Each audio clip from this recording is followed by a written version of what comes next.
अस्सलाम वालेकुम। रात को तकरीबन 11 साढ़े 11 बजे के टाइम मुझे एक फ़ोन आता है।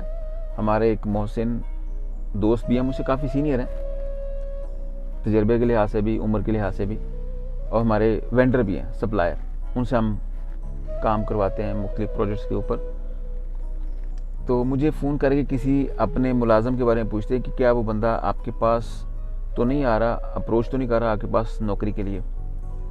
मैंने कहा मेरे पास तो ऐसा कोई नहीं है, मेरे पास ना ऐसा कोई रिकॉर्ड है, ना कोई किसी बंदे ने अप्रोच किया।